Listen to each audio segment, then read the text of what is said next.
Hi, welcome to episode 1 of Digestion Mastery podcast. My name is Dan, and this podcast is based on everything that has to do with the digestion. Um, Digestion is a major problem with most Americans. Up to 76% of Americans have a problem with digestion, and so I'm studying microbiology at school, so I decided to start this podcast. What I'm going to do is basically go over what this podcast is going to be about, and so why should you pay attention to this podcast? What's in it for you?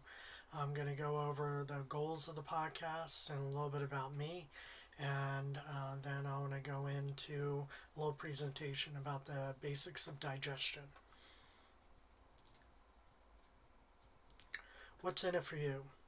Digestion Mastery will try and answer the mysteries of your core health. The digestive system is the key to everything health related. Everything is tied to digestion and elimination. This podcast will be science-based, and the aim is to cut down the weeds of misinformation and build a flourishing garden of science-based knowledge. About me, I'm a Nesta certified nutrition coach. I have 25 years of professional nutrition experience.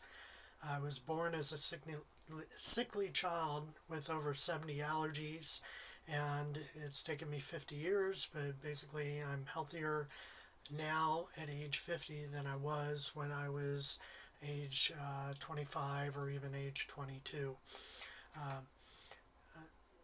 And digestive issues, like I explained, I have had digestive issues all of my life, and those were causing my allergies and causing my illness. And I didn't really get hold of those and really understand those digestive issues just till a couple of years ago.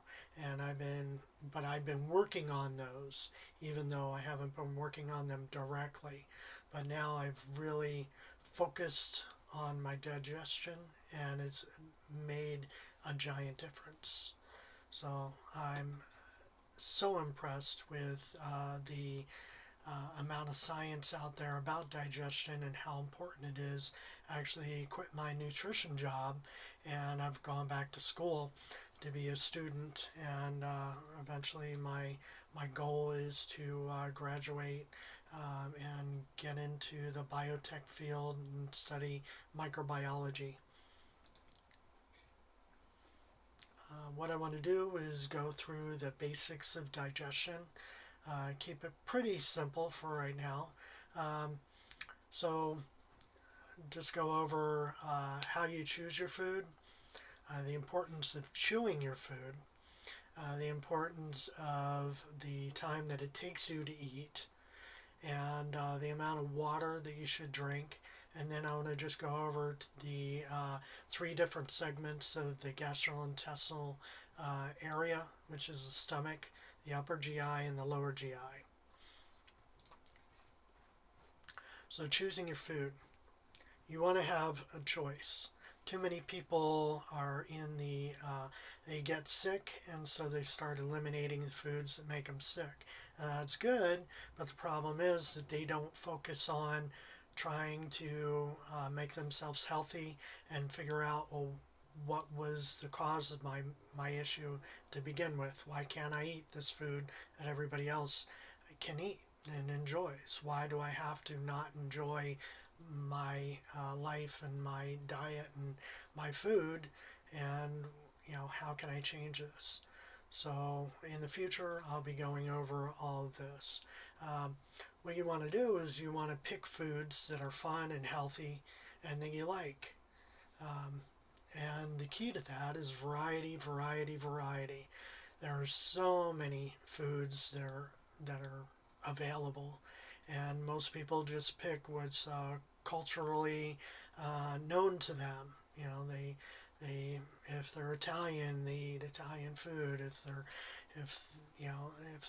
a lot of people just eat, what's in front of them. A lot of people just eat what's at the local grocery store, but they don't really try and figure out what foods have they not tried, and then learn about them, and then just try them and see what happens.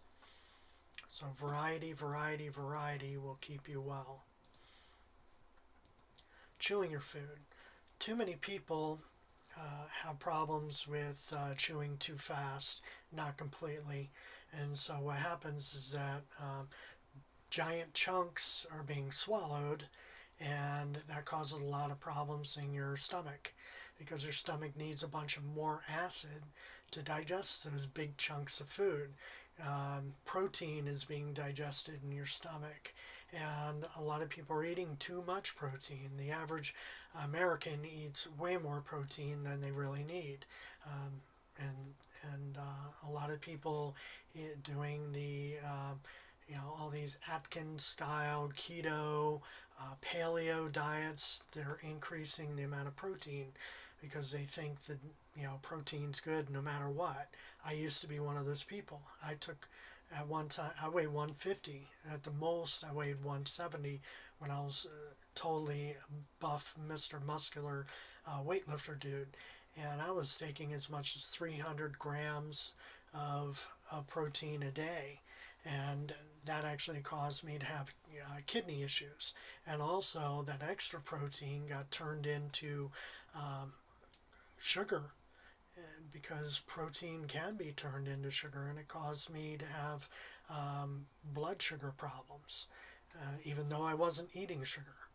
So there's issues with eating too fast and not being able to digest your food because of that. So your saliva, the more you chew, the more saliva you produce. And what does saliva do? Well, it has digestive enzymes in it, has antimicrobial molecules in there to kill off the bad bacteria that can eat away your teeth and cause you to get sick, because your food might not be all the way cooked. Most people don't cook all of their food all the time, so you don't know what you're eating. But if you chew enough, that saliva will kill any bad microbes. With chewing, the saliva helps prevent cavities, because the antibacterial molecules that are inside the saliva will kill off the bad bacteria.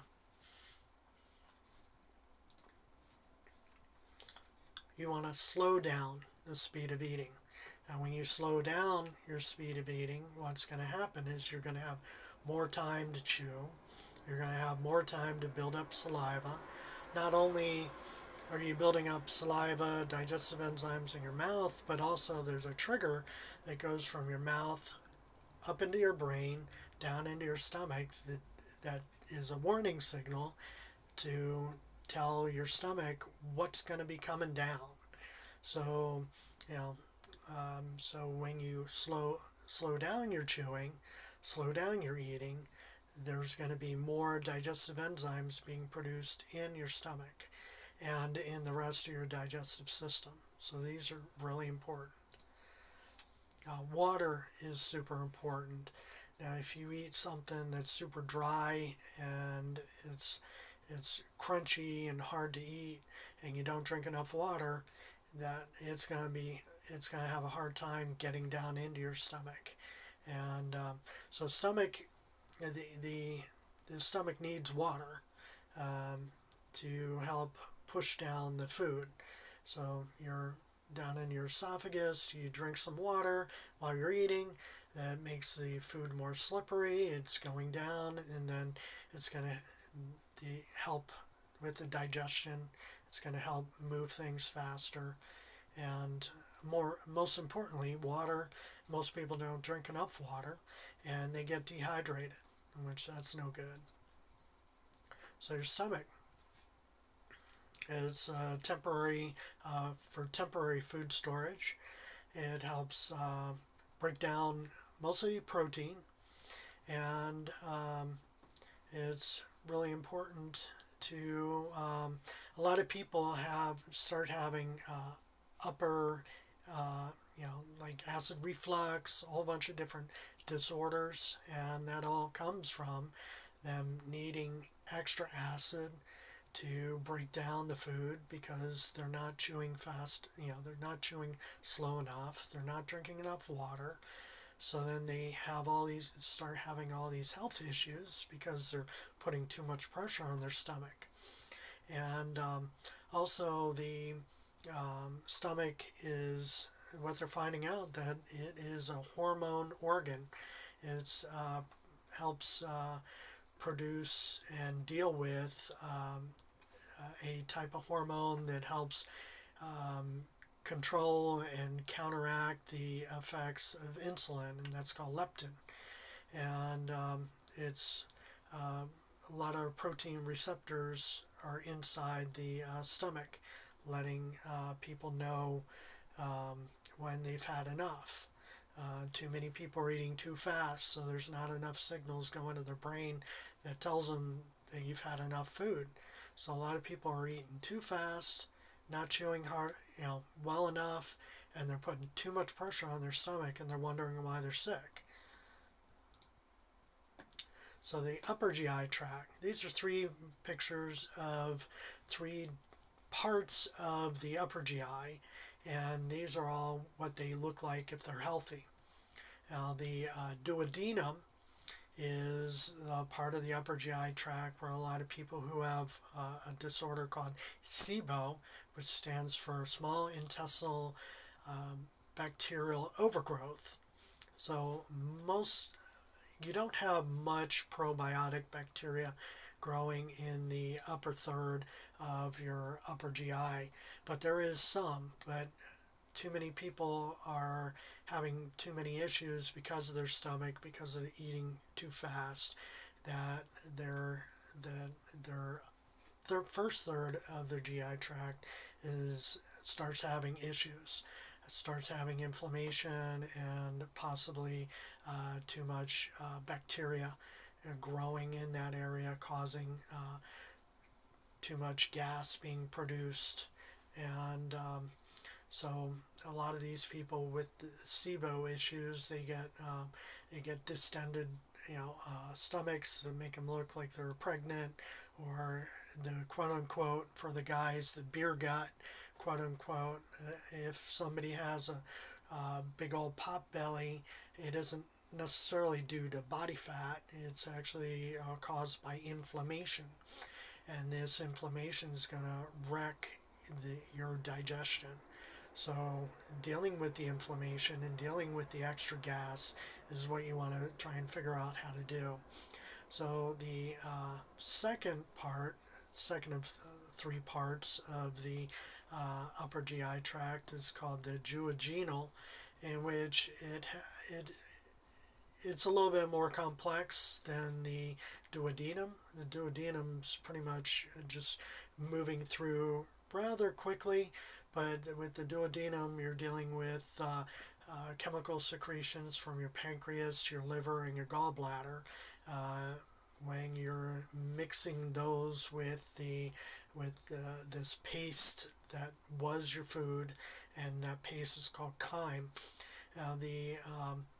Most of the absorption of the food is actually in this middle area called the duodenum, and that's where you're going to get your carbohydrates and absorbed, and so then this third part, the last part, is called the ileum, is right around where your belly button is, and